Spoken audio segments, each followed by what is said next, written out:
بسم اللہ الرحمن الرحیم۔ السلام علیکم۔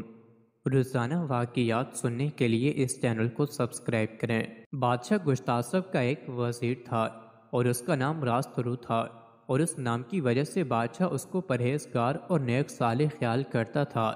وہ وزیر کی برائی کے بارے میں کسی کی بات نہیں سنتا تھا، اور حقیقت میں وزیر میں صلاحیت نہ تھی۔ ایک دن وزیر نے بادشاہ سے کہا کہ رعیت ہمارے انصاف کی زیادتی اور ہماری تعدید کی کمی کی وجہ سے نافرمان ہو گئی ہے اور حد سے تجاوز کر گئی ہے، اور کہا گیا ہے کہ جب بادشاہ اور اب بلا شبہ ان سے فساد کی بو منتشر اور پھیل گئی ہے، اور ان کو ادب اور جھڑکی دنیا اور سرکشوں اور ظالموں کو دور کرنا اور بدکاروں مفسدوں کو نکال دینا اور بدماشوں کو سزا دینا مجھ پر لازم ہے۔ پھر تو یہ حالت ہوئی کہ جس کو بادشاہ سزا دینے کے لیے گرفتار کرتا تھا وہ اس وزیر کو رشوت دیتا تھا تو وزیر اس کو چھوڑ دیتا تھا۔ اس کا نتیجہ یہ ہوا کہ رعیت کمزور ہو گئی اور حالات ان پر تنگ ہو گئے اور خزانے خالی ہو گئے۔ اس کے بعد بادشاہ کو وزیر کی غداری ظاہر ہوئی تو اس نے اپنے خزانے باغور دیکھے تو ان میں کوئی چیز نہ پائی جس سے اپنے لشکر کی ضرورتوں کو پورا کرے۔ تو بادشاہ اپنے دل کی مشغولی کی وجہ سے ایک دن سوار ہو کر جنگل کی طرف گیا۔ چنانچہ اس نے دور سے ایک خیمہ دیکھا۔ جب اس کے اندر گیا تو اس نے بکریوں کو سوتے ہوئے دیکھا اور ایک کتا پھانسی پر لٹکا ہوا دیکھا۔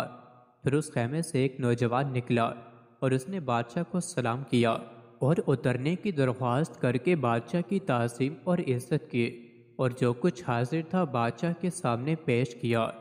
بادشاہ نے اس سے کہا کہ میں تمہارا کھانا اس وقت تک نہ کھاؤں گا جب تک کہ مجھے اس کتے کے بارے میں نہ بتاؤ گے۔ یہ سن کر اس نوجوان نے کہا کہ یہ کتا میری بکریوں پر امین تھا، تو اس نے بھیڑیے کی مادہ سے دوستی کی اور اس کے ساتھ سونے اور اٹھنے لگا، اور وہ مادہ ہر روز آنے لگی اور بکریوں سے ایک بکری چرانے لگی، اور میں اس کو نہ جانتا تھا۔ جب میں نے بکریوں میں غور کیا تو یہ دیکھا کہ ہر روز ایک بکری کم ہوتی جا رہی ہے۔ پھر میں نے مادہ کر کو دیکھا کہ اس نے بکری لی اور کتا اس سے خاموش رہا۔ اس کے بعد مجھے معلوم ہوا کہ بلا شبہ کتے نے خیانت کی اور بکریوں کے ضائع ہونے کا یہی سبب ہے، تو میں نے کتے کو لو پھانسی دے دی۔ جب بادشاہ نے اس سے یہ سنا تو اپنے دل میں غور کیا کہ ہماری رعایا ہماری بکریاں ہیں، لہٰذا ہم پر واجب ہے کہ ہم رعایا سے دریافت کریں تاکہ مجھے ان کی پوری حقیقت حال معلوم ہو جائے۔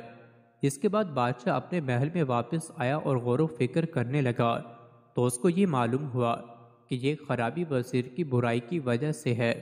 چنانچہ اس نے ایک مثال بیان کی اور کہا کہ جس نے فسادیوں کے نام سے دھوکہ کھایا وہ بغیر زاد اور توشے کے واپس آیا، اور جس نے زاد اور توشے میں خیانت کی وہ بغیر روح کے پلٹا۔ پھر اس نے وزیر کو پھانسی دینے کا حکم دیا۔ مزید ایسی ہی ویڈیوز کے لیے چینل کو ضرور سبسکرائب کریں۔